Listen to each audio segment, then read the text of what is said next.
Welcome to today's webinar, Opportunity Zones versus Section 1031 Exchanges and DSTs.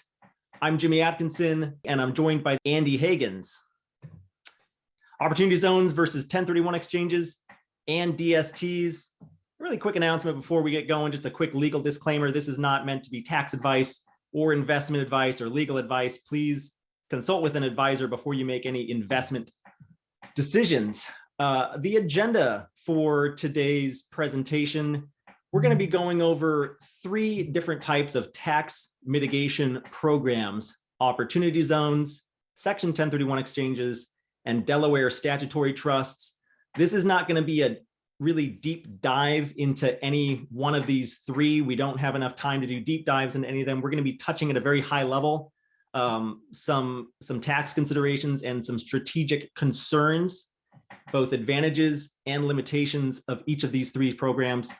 And then toward the end of today's presentation, we'll be comparing 1031s to DSTs and opportunity zones to these more traditional type of 1031s or DST investment programs.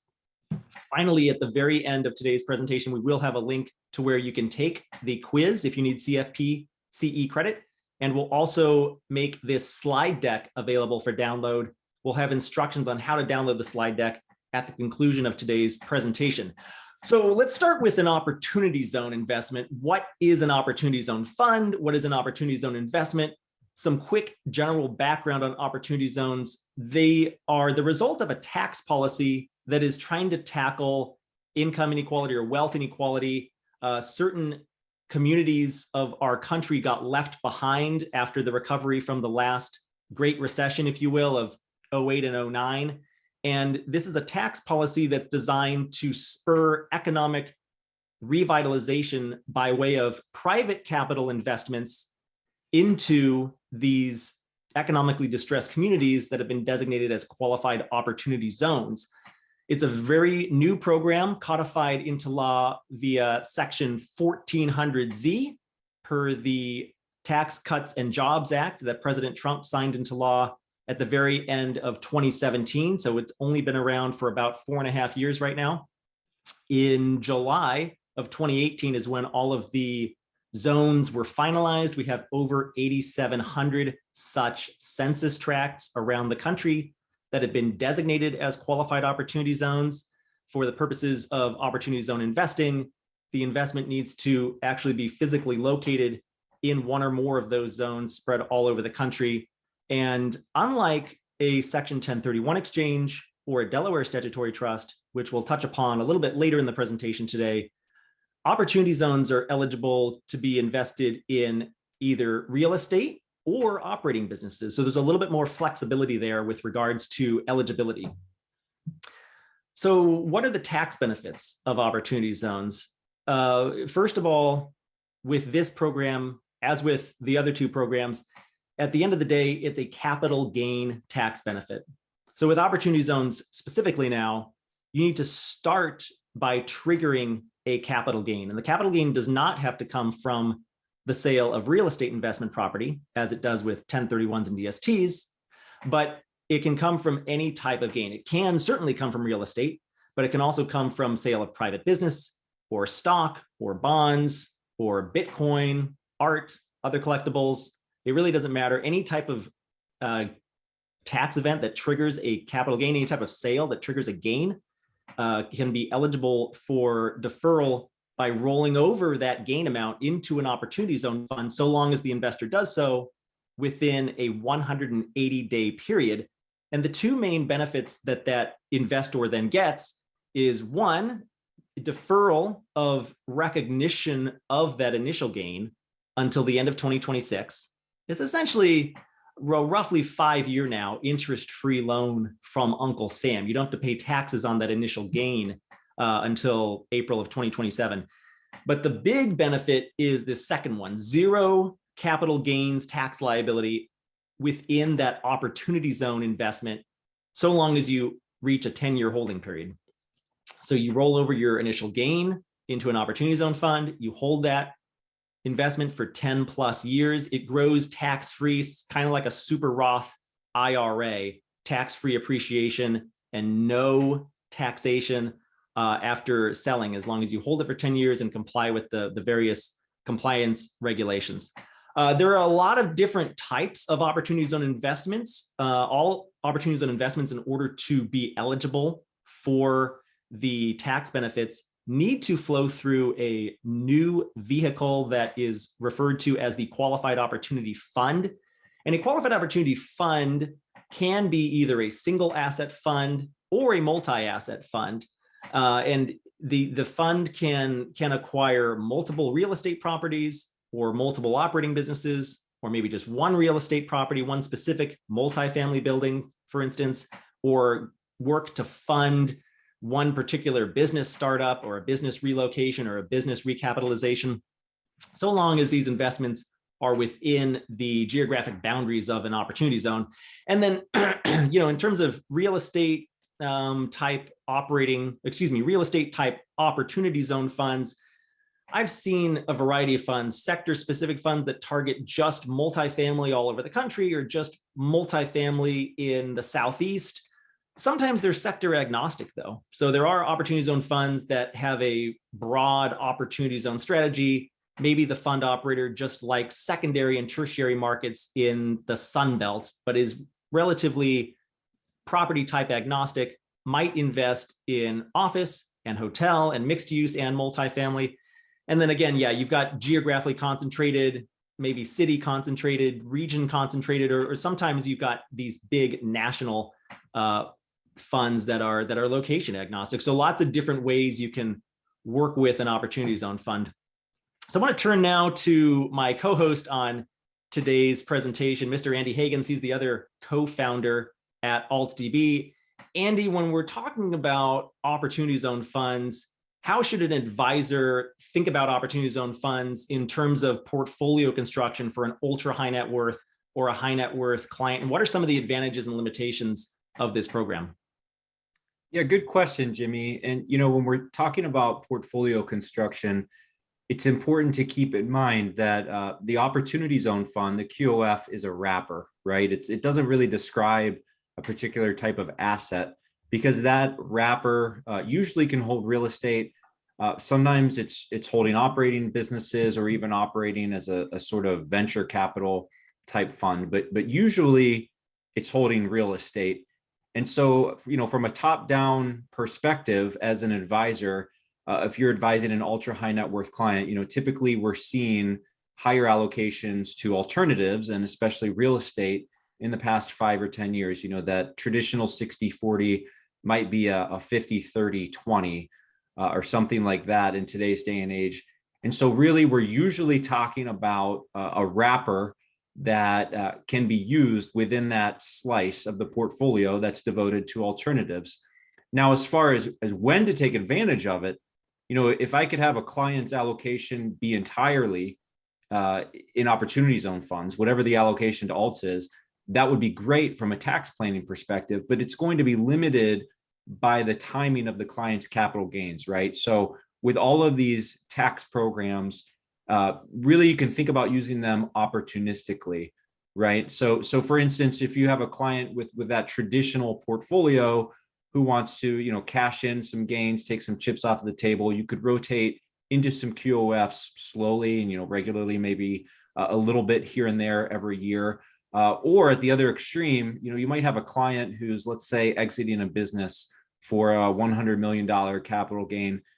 That client will be in a position to allocate much more aggressively into an opportunity zone fund. And now let's talk about some of the advantages and limitations of the opportunity zones tax program. And Jimmy, you've mentioned some of these already. I want to go over all of these, but really I want to stress the most important ones.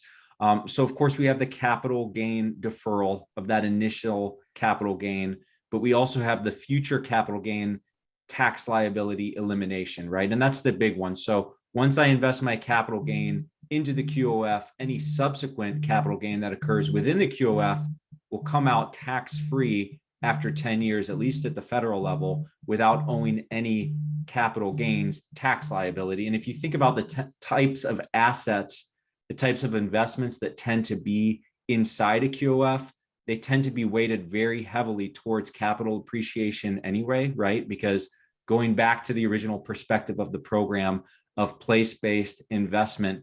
So, that tax advantage is huge. We don't want to let the tail wag the dog. It's still important to invest in, good funds and in good projects. But the advantages of that specific, tax aspect of the QF cannot be overstated. We also have the elimination of depreciation recapture. As well, reinvested gain does not have to derive from a real estate investment. And this is another big one because we're going to be talking about traditional Section 1031 exchanges, as well as Delaware statutory trusts. And those are going to be very limited in terms of what types of clients with what types of gains can even utilize those programs. Whereas with a qualified opportunity fund, any type of capital gain is eligible. On the practical side, you're going to need to be an accredited investor to invest in these qualified opportunity funds. So that's a limitation. And another limitation, we're limited mostly to real estate, but we're also limited to opportunity zones within real estate. And those cover about, I believe, less than 10% of the country, right? So there's a lot of places you might like to invest that you cannot in an opportunity zone because there are no opportunity zones located in those places. Another limitation, and this is a big one, is the 10-year hold period. So this is really a program for patient capital. When we talk about family offices, ultra high net worth, clients that can afford to lock up some of their portfolio for that full 10 years. Another limitation, it's a perishable incentive. We already have some of the, the more minor advantages of the program have already sunsetted. Jimmy, I think we should almost add an asterisk to that bulleted item here on this slide because, this is going to be debated and possibly legislated for the program to be reformed or extended. But the point is it's a little bit uncertain right now. Another limitation is the type of real estate or even type of business that can be contained in a QOF. You're not going to see triple net leases. You're not going to see core assets that are already stabilized, contained within that QOF, at least not initially. They're going to focus mainly on ground up development. And lastly, the limitation, we have state conformity issues in a few states. So, some investors live in California or New York, two big ones, may still owe state capital gains taxes after that 10-year hold period, but they still get that federal benefit, right, Jimmy? Yeah, that's correct. Yeah, I wanted to make sure we pointed that out. If you do have nexus in any of these 5 states that are listed here, California, Massachusetts, Maine, North Carolina, and New York, and again, I think California and New York are looked at as the 2 800-pound gorillas in the room. You're not going to receive any benefit of opportunity zone investing on your state returns, but certainly you do get all of the benefits at the federal level. So, but just something to consider, particularly for California, if you're in that highest tax bracket, you're going to be facing I think it's over 13% headwind now for investing in opportunity zones. So that was opportunity zones. I think we wrapped that up pretty nicely there. Andy, thanks for coming in and putting that into some more perspective in terms of how it can fit into a client's portfolio, some of the advantages and limitations. We'll be doing that for these other 2 programs we're about to discuss now, Section 1031s and Delaware statutory trusts. So let's start now with Section 1031 exchanges. A huge difference between 1031s and opportunity zones is that 1031s have been around for a very long time, over 100 years. We've been doing Section 1031 exchanges in this country. I don't know that they were called Section 1031 exchanges back in 1921, but these days 1031 refers to the section of the Internal Revenue Code that this tax program is based on and defines the rules and the limitations governing that tax break. And I'm sure the vast majority of folks who are on this call today, especially our financial advisors, are probably very familiar with this program.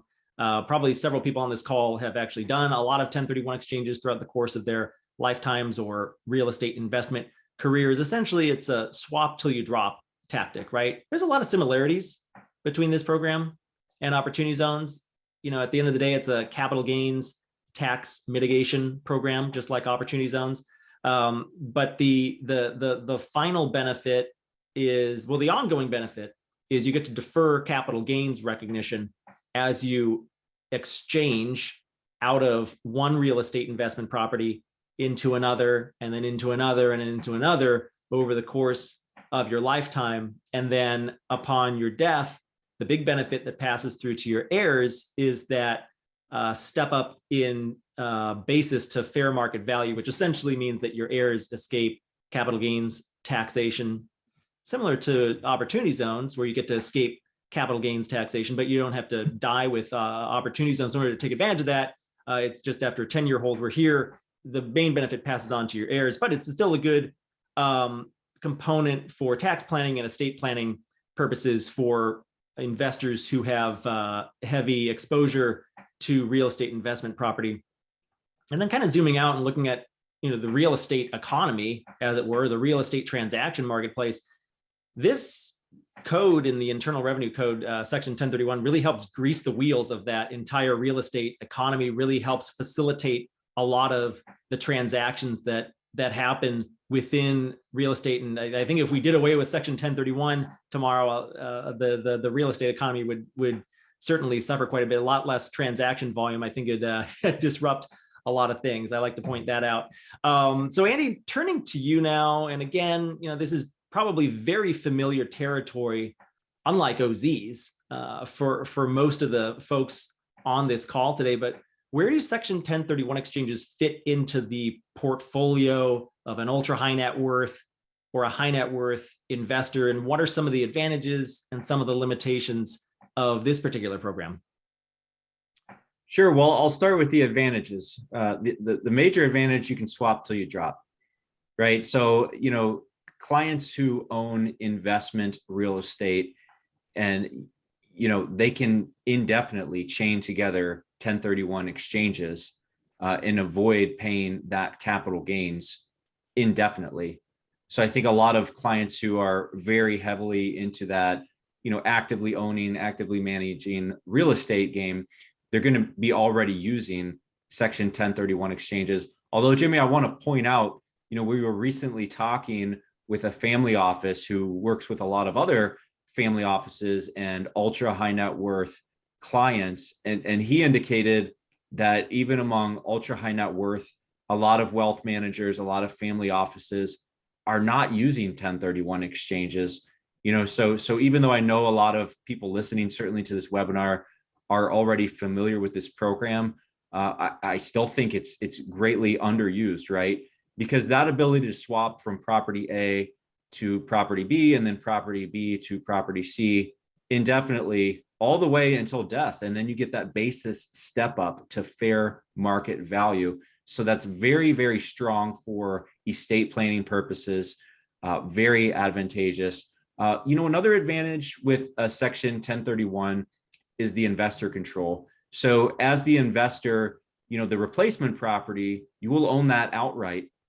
And if you need to sell that asset, maybe unexpectedly, maybe you planned to hold that asset for 5 or 10 years, but based on market conditions or cash flow needs, you decide to sell it in year 2 or year 3. Well, if you have executed a traditional Section 1031 exchange and you own that individual asset, you can sell it anytime you want. And as we'll see when we discuss DSTs and as well with QOFs, the investor does not have any control over the exit of their investment. They're pretty much locked in. So the limitations of the Section 1031, I mean, the biggest limitation with the traditional 1031 exchange is the investor goes from actively owning a property, and then now they're actively owning another property. And so, if an investor doesn't want to be an active owner anymore, a traditional 1031 exchange with the replacement property being an individual property, it's going to have that limitation. There are also just some, practical legal considerations, the 45-day rule, the 180-day rule, the need to use a qualified intermediary. These are just practical considerations. So, any investor, any client who wants to perform a 1031 exchange definitely should get professional help, professional advice, make sure to, cross the T's and dot all those I's, because it's actually pretty easy to screw these up, if you don't have the right help. And I think more and more advisors, especially ones on the cutting edge who work with alternatives more, are understanding that, helping clients with 1031 exchanges, with DSTs, with QOFs, that's not necessarily just the job for the real estate agent. More and more advisors are helping their clients out, because, this fits into that overall portfolio picture, to use these tax programs holistically with an eye to the whole portfolio. Because you really want to use some of these programs, Jimmy, even work really well together, right? So for instance, a client may be using 1031 exchanges for some capital gains, may be reinvesting other capital gains into QOFs. And even, as we'll discuss, if a client misses a deadline with a 1031 exchange, they may even be able to use a QOF as a backup option. So I think a lot of these tax programs can really work together, Jimmy. Yeah, that's actually a really good point, Andy. It's not always an either or proposition with regards to your overall portfolio. You can have a little bit of two or all three of these different types of investment programs within your portfolio or within your client's portfolio, in the case of an advisor advising clients on investment products. One other thing I wanted to revisit, Andy, that conversation we had with DJ Van Kuren at Evergreen Properties. He's the family office manager that indicated to us that, and it surprised both of us, that really not a lot of family offices, or not as many as you would think, are utilizing this program properly. That's actually our most recent podcast episode on the Alternative Investment Podcast that you and I co-host, Andy. So shameless plug there to listen to that episode if you haven't yet, for anybody out there watching today. But let's move along now. So that was section 1031 exchanges. We've covered opportunity zones. Let's move on to our third and final investment product program, which is the Delaware Statutory Trust, which offers a lot of the benefits of 1031 exchanges, but in a passive fractionalized way. I'll get to that in a minute. But the DST hasn't been around as long as 1031s, but it's been around a lot longer than OZs. It was enacted in Delaware in 1988, and it was first approved for use as 1031 exchange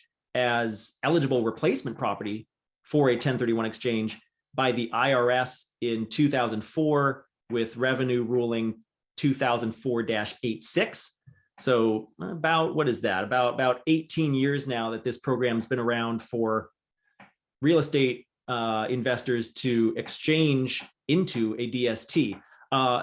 Some of you on the call may have familiarity with TIC, or tenants in common, or tenancy in common structure. DSTs have some similarities with that older type of program, which I think dates back to 2002, if I'm not mistaken. It's a couple years older than DSTs, but DSTs in almost every way are more favorable, more advantageous than the TIC program. DSTs basically overtook TICs, especially coming out of the Great Recession. And essentially what it is, and we'll get to the advantages and limitations, Andy will cover that in a minute here. It's an investment vehicle or a wrapper that allows investors to essentially exchange out of a current investment property into a replacement property in which they are passive investors. I'll note that there are a lot of restrictions around what what DST properties can be and can do. We'll get to those in a minute. And the other benefit here is that it's fractionalized ownership of replacement property. So you get access to more expensive, higher quality institutional type deals. Let's say you have a net proceeds of $1 million from the sale of an investment property. You'd normally have to 1031 that into a replacement property worth about that amount. Instead, if you want to invest passively into a DST, you can come into a larger DST that might be 25 million or 50 million or $100 million or more, and get $1 million worth of that larger portfolio, fractionalized ownership. And then just a logistical consideration here, that the trust, the Delaware Statutory Trust, is run by a trustee or a sponsor, which then actually operates that property. So you're not operating it directly. Andy, I hope I didn't steal too much of your thunder there. I'll ask you the same question I asked you about OZs and Section 1031 exchanges. When can a DST be incorporated into an investor's portfolio, and what are some of the advantages and limitations of this program? Sure, that's a great question. And it's important to remember that a DST is just a specific type of replacement property within a Section 1031 exchange. So all of those usual limitations of a 1031 exchange, for instance, the 45-day rule, 180-day rule, a lot of those other regulations, an investor still needs to follow those when investing into a DST. The biggest difference is active versus passive, right? And that's both an advantage as well as a limitation of the DST. And, I think a lot of advisors, when they're looking into DSTs for clients, a lot of clients who are maybe getting closer to retirement or maybe are in retirement, and maybe they have actively owned and managed real estate assets for decades, but they're getting to that phase in life where they want to enjoy life a little, relax and like I said, enjoy life. So maybe they're getting tired of the 3 T's, and they're not interested in actively managing their real estate portfolio anymore. So that's a time where they can do 1031 exchanges out of those properties that they own and into DSTs, where they will be passive investors. And as you mentioned, with the DST, an investor can access institutional grade real estate. And even if you take like an ultra high net worth client, maybe they do have a capital gain of, let's say, $30 million on a transaction or 20 million on a transaction. So maybe they could access some of that higher value real estate if they wanted to. But with DSTs, they could even take that 20 million capital gain and invest it into multiple DSTs, and so be diversified as well as passive. So a lot of advantages there. Another advantage of the DST, and this is a limitation as well, is the relative predictability. So all of these are kind of double-edged swords. The DSTs, they tend to hold core or core plus type assets, very stable, geared towards income generation, not geared towards capital appreciation. So that's not to say that an investment in a DST, will not generate any future capital gain.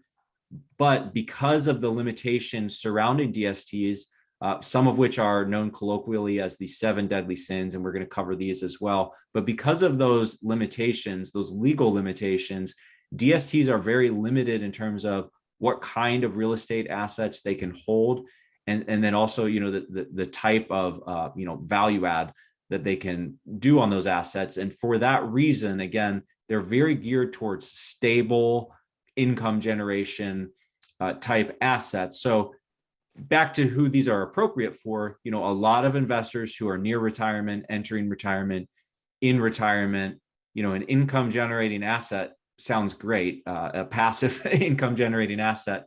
So it's just different horses for different courses, Jimmy. And I think the DSTs are growing in popularity. They were popular a while back, and then they sort of lost favor for a while, and now they've kind of come back into fashion. And I think the new iteration of DSTs, I think they're a little bit of a better deal for investors. So I think they're increasingly popular with very high net worth, ultra high net worth, and advisors, and for a good reason.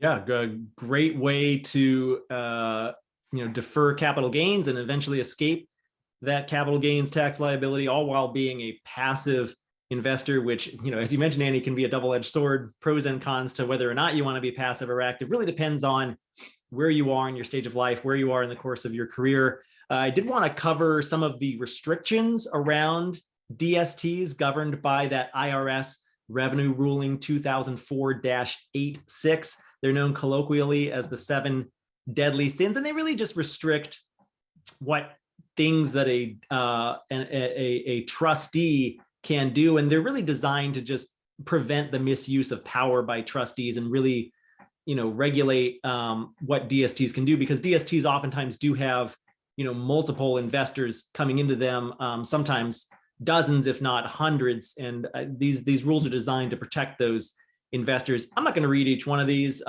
Again, we are going to have this slide deck made available for download. We're going to give you those instructions in a minute here, but just to go over a couple, this first one here limits how a DST can open and close. You open once and then you close the fund and you can't make another capital call. You're not allowed to renegotiate the terms of existing loans. You can't renegotiate existing leases. The cash reserves, you can't, there's only so much you can do with the cash reserves. Essentially, the cash has to flow through to the investors. And then, this last one here, which we pointed out a couple of times, you can't make significant improvements to the property. That's in direct opposition to opportunity zone investing, where you have to make substantial improvements to existing property, or it has to be ground up construction. We're going to pull it all together here in a minute, but just wanted to break for a second just to remind everybody, we're probably going to go here for another 12 to 15 minutes.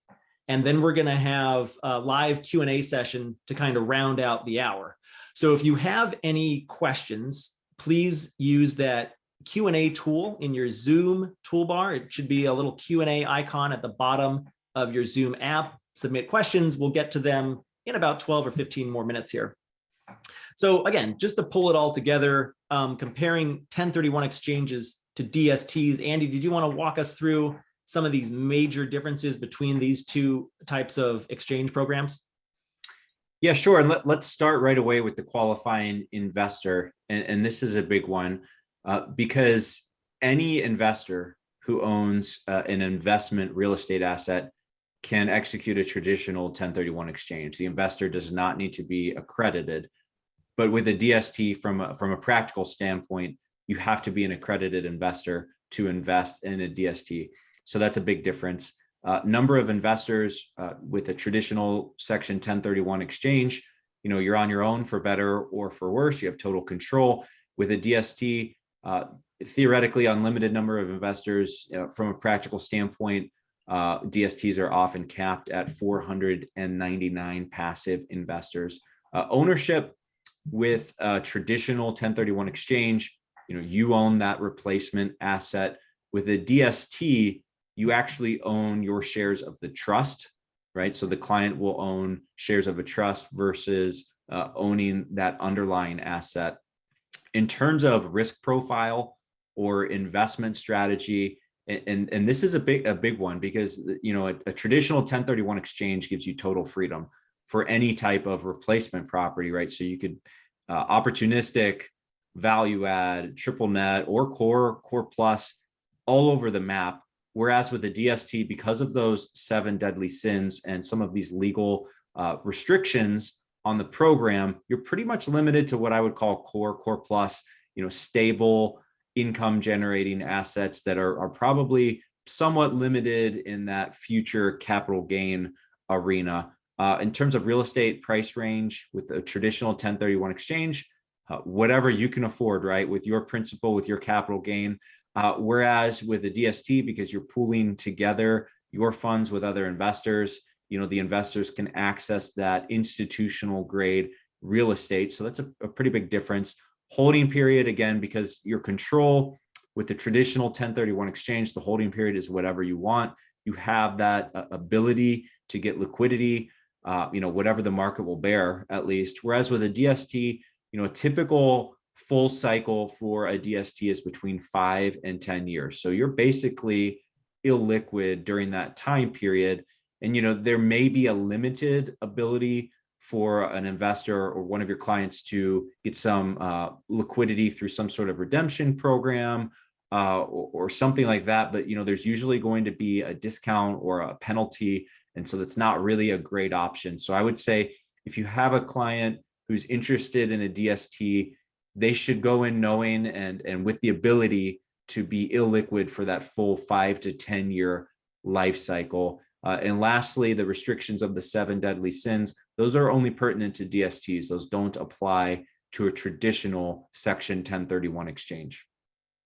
Yeah, great summary there, Andy. I think just to kind of drive the point home one more time, I'd say like the 2 biggest differences here are the active versus passive, right? 1031s, there's a lot more control. DSTs, you're giving up that control for better or worse.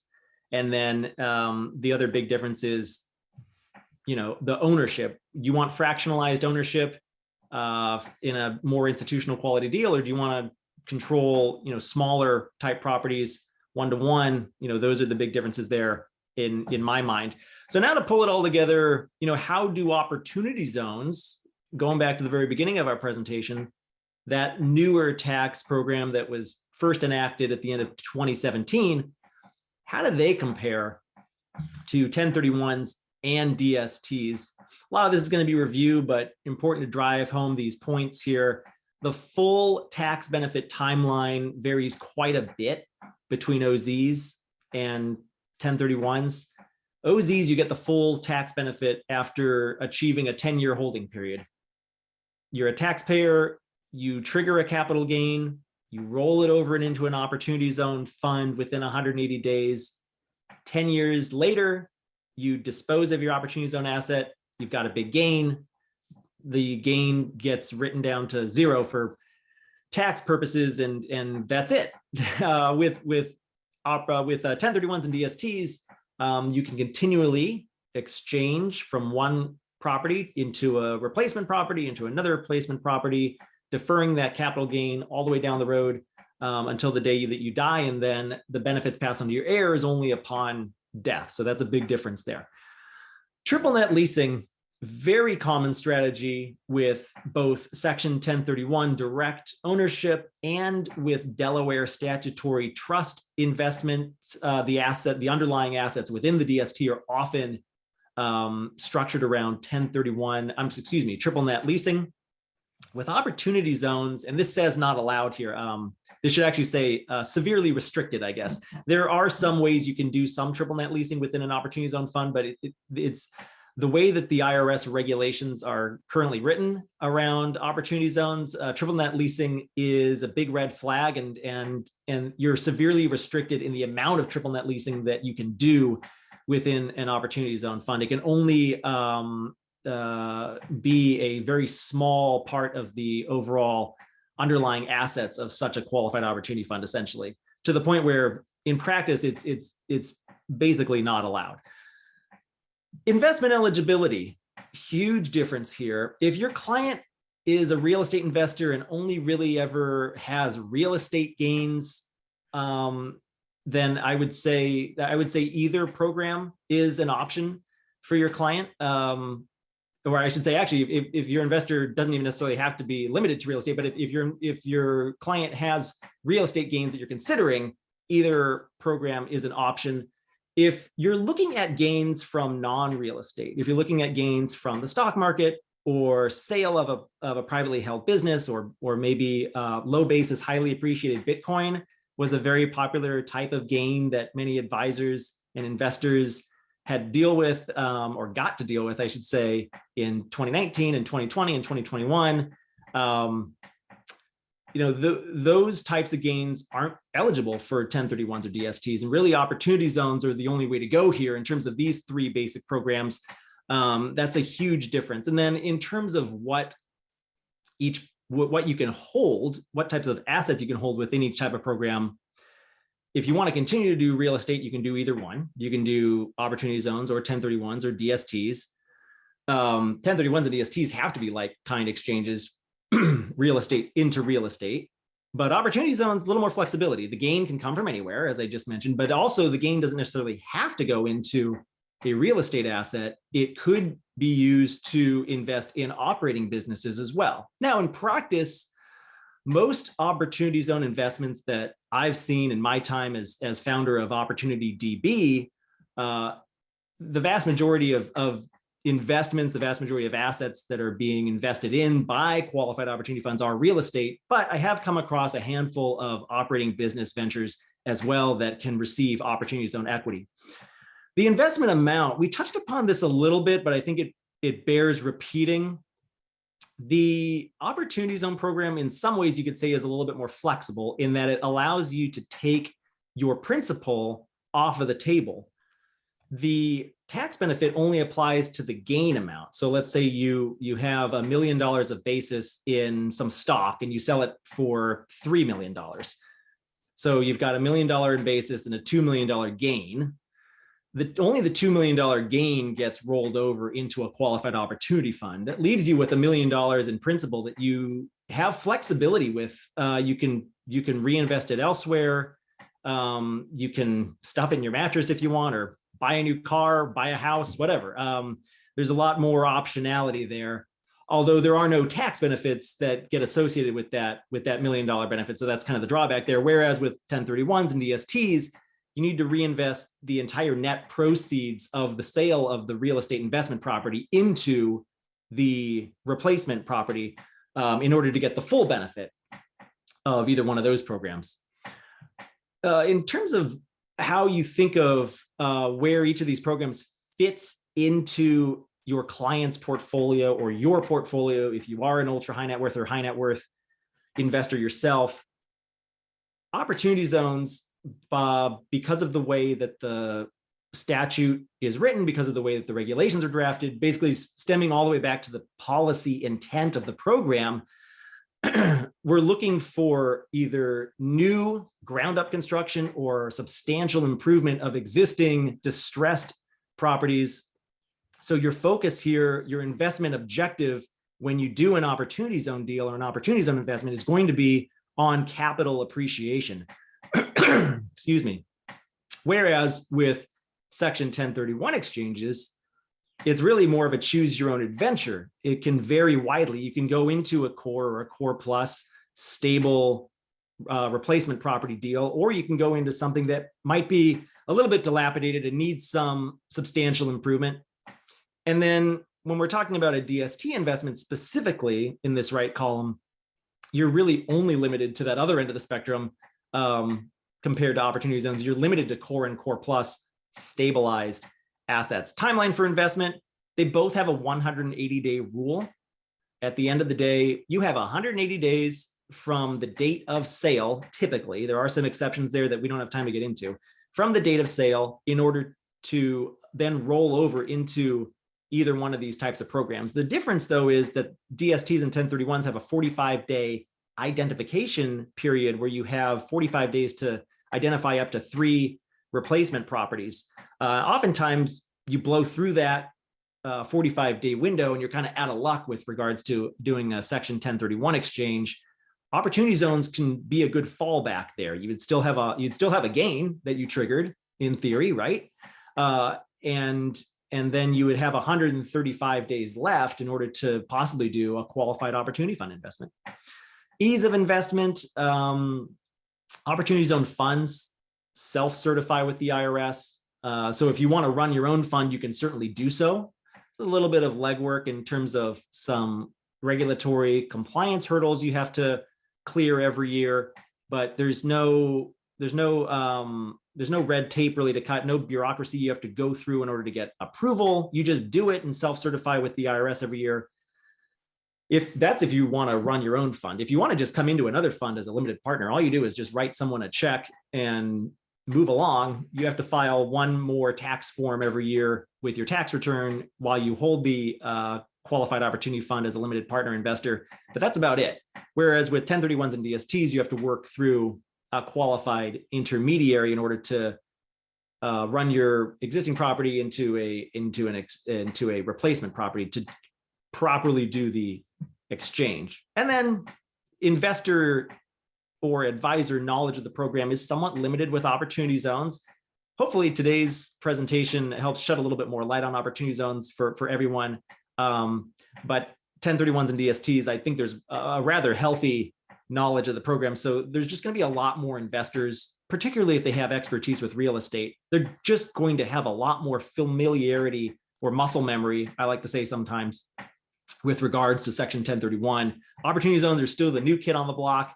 Everyone's kind of still trying to figure out what they are and how they can fit in. So that's another consideration. You need to really understand. I would say this, though. I would say if you're an RIA or another type of financial advisor who can understand these 3 types of tax mitigation programs, you really have a lot to offer prospective clients or existing clients, investors in your Rolodex, in your system, in terms of a story you can tell them about how you can help place them into these different types of investment products you're going to have a huge leg up on the crowd, especially if you can get your arms around opportunity zone investing for sure.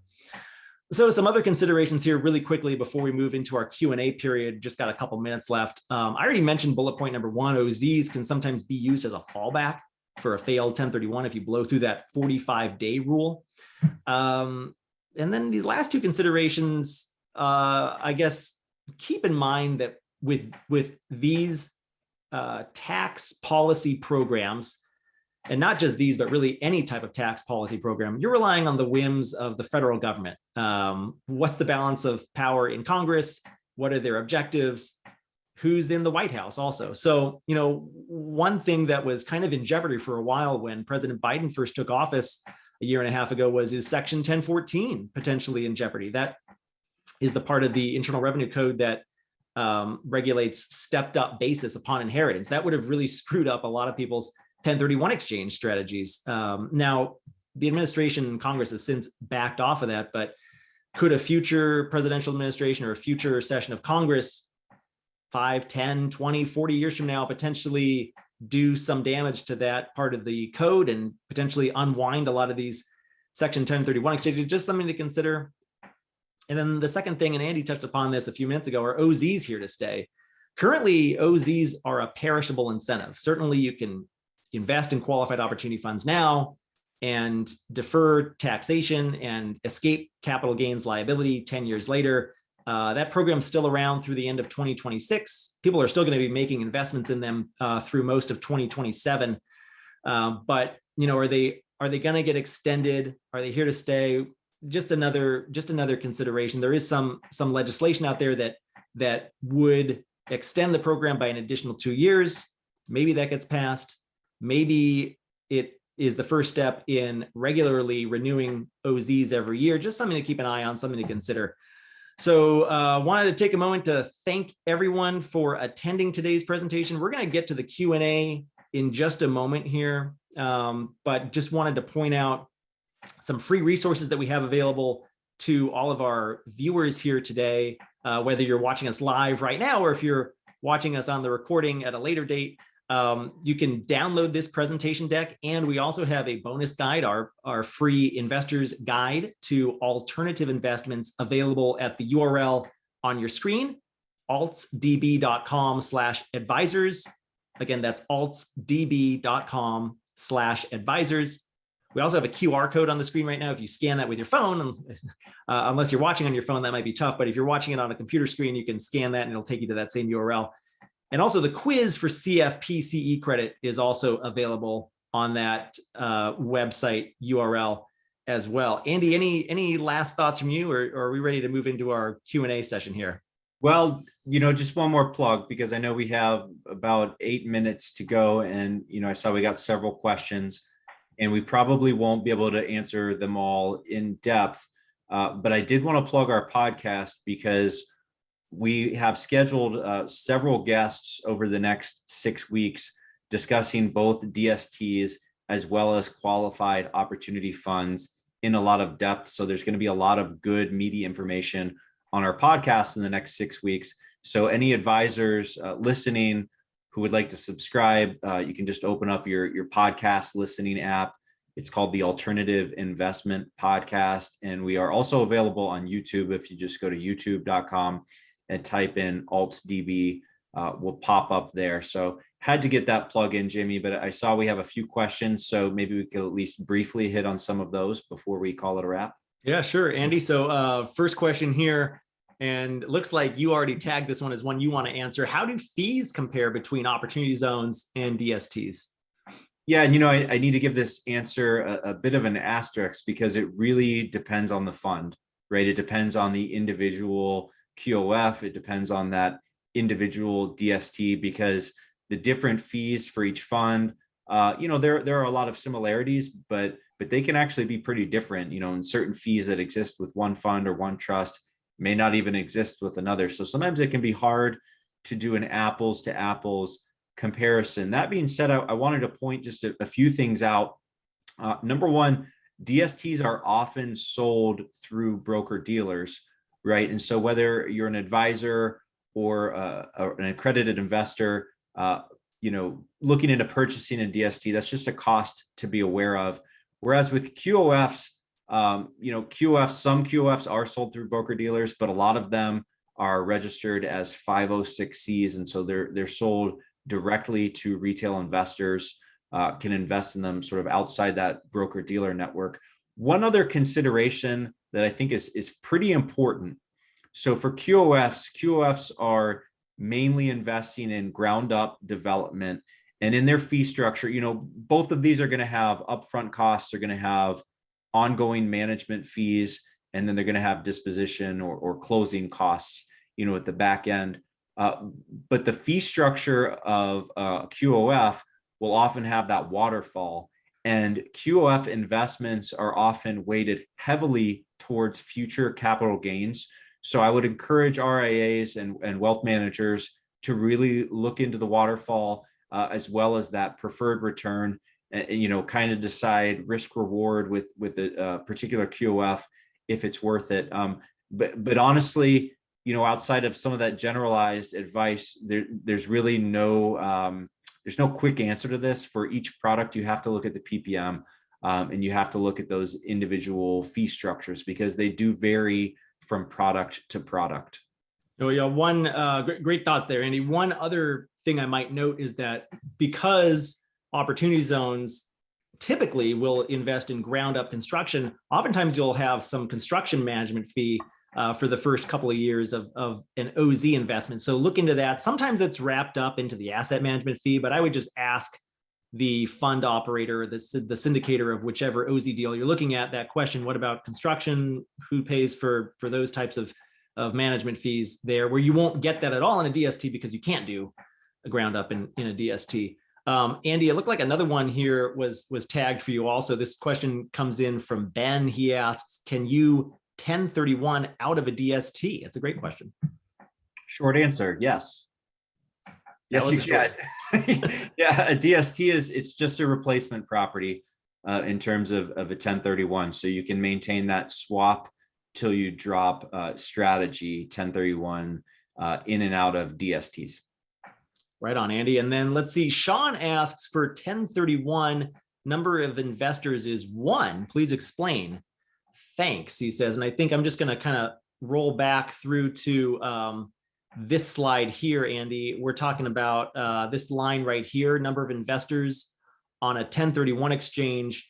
It's really just one investor. You, the investor, are the one performing the Section 1031 exchange out of a property that you control, an investment property that you control and own by yourself, and you exchange into another one that you directly control and own and operate yourself. So just one investor is considered there.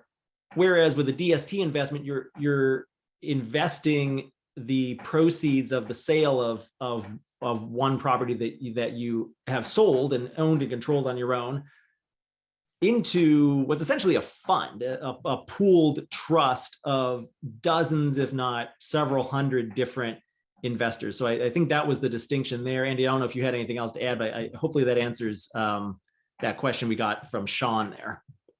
No, I think that's good, Jimmy. And another question regarding 1031s. Are 1031s at risk of being axed or severely reduced?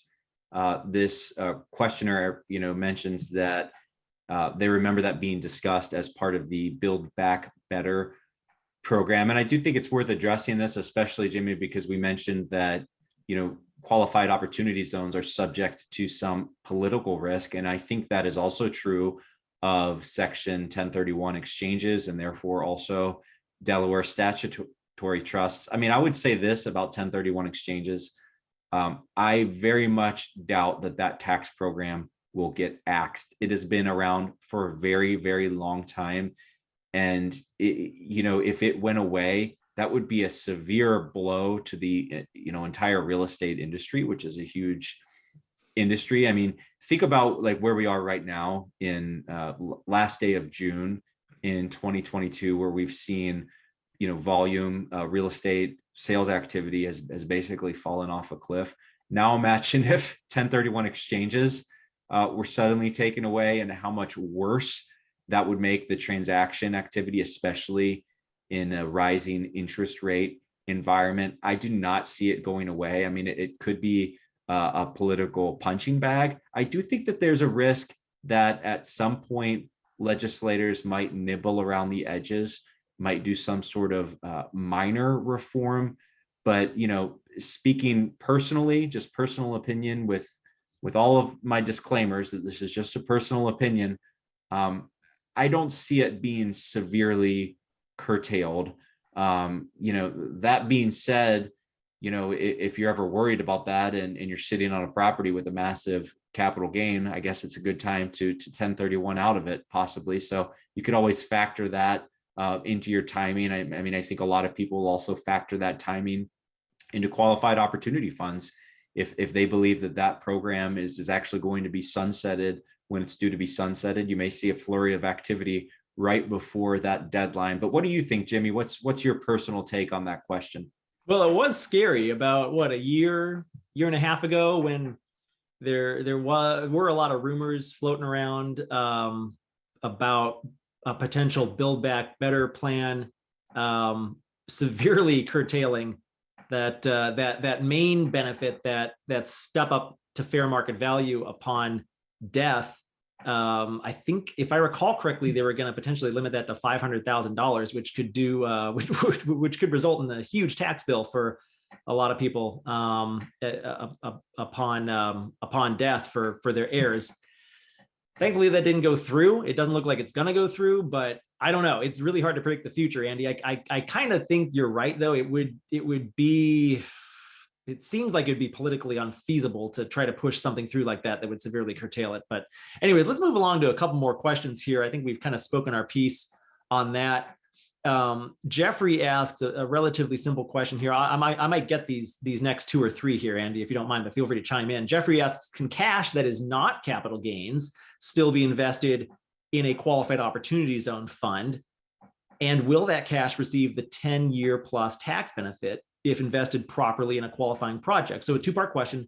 Jeffrey, the answer to your first part of your question is yes, cash can be invested into a qualified opportunity zone fund. It doesn't have to be capital gains, but it's not subject to any of the favorable tax treatment. Only capital gains dollars receive that tax benefit. At some point, I'm hoping that some future reform legislation passes that would enable for cash or non-capital gains money to get treated the same way. But at current moment, the whole program was designed to unlock unrealized capital gains primarily out of the stock market, and to redeploy that capital into these economically distressed communities. So that's the way that the statute and the regulations around this program are written. Unfortunately, yeah, cash cannot receive any of those benefits. So we are at the top of the hour now. So I want to thank everybody for coming. If you have to bounce, I won't hold it against you, but I think, Andy, we got a couple more questions we can still answer if you wanted to go over for a couple more minutes. I've got a few more OZ ones here that I wanted to get to, but just like to remind everyone of the time so we don't keep them for too long. Again, head over to altsdb.com/advisors to take the quiz if you're looking for CFP CE credit, or if you'd like to download this presentation deck. But to move along with the questions, Nikita asked, did you guys touch on the 10% and 15% discounts on capital gains that OZs used to offer after 5 or 10 years? If not, could you discuss this topic? So Nikita, no, we didn't cover that, but let me back up in the slide deck here to near the very beginning of the presentation. I mentioned these two tax benefits here for capital gains: deferral period until 2026, and then no capital gains tax liability on the subsequent OZ investment. There did used to be another benefit in here, which was on your initial gain that you get to defer until the end of 2026.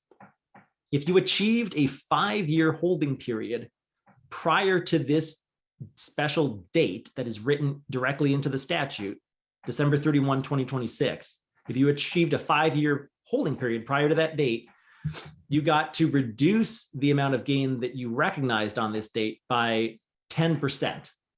So if you had a $1 million gain that you roll over into a qualified opportunity fund, for tax purposes, when you go to file your 2026 return, so long as you achieve a 5-year holding period prior to then, you get to recognize that $1 million gain as simply a $900,000 gain. Now, if you do the math there, you can recognize pretty quickly that you had to have invested into a qualified opportunity fund prior to the end of 2021 in order to achieve that 5-year holding period by 2026. There was also a 7-year benefit, very similar benefit. You had to invest prior to the end of 2019, and that got you a 15% reduction. So that $1 million gain became $850,000 for the purposes of paying your 2026 taxes. So that's a little bit of background on that. Nikita, I hope that answers that question. So those benefits are no longer eligible. I will say this, though, if that reform legislation goes through, the reform legislation we were discussing earlier, it would potentially, depending on when it gets passed and whether or not some of the provisions within the legislation get rewritten or not, it could potentially reopen those 5 and 7 year 10% and 15% basis step up windows once again. So it's something to keep an eye on there. We'll go 1 or 2 more questions here. Andy, I'm going to hog the stage for one more question, if you don't mind. And then maybe if you see one on here that you like, we can get to it. Otherwise, we can call it a day. But I've got a question here about, I've heard that OZs can be used in the event of a failed 1031. Can you elaborate on that? So that's simply, I'll just kind of review this slide right here. So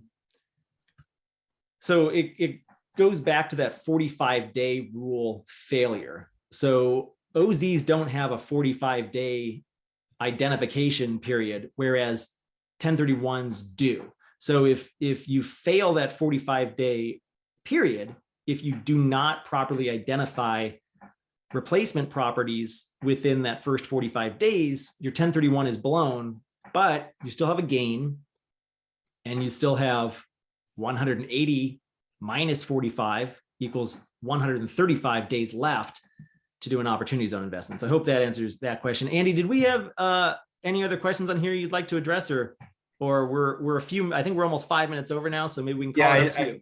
I think we're running out of time, but I want to mention again that we have some DST experts coming on the Alternative Investment Podcast in the next few weeks. So I think we want to note down some of these questions, and we have a lot of other in-depth content that we'll be discussing there.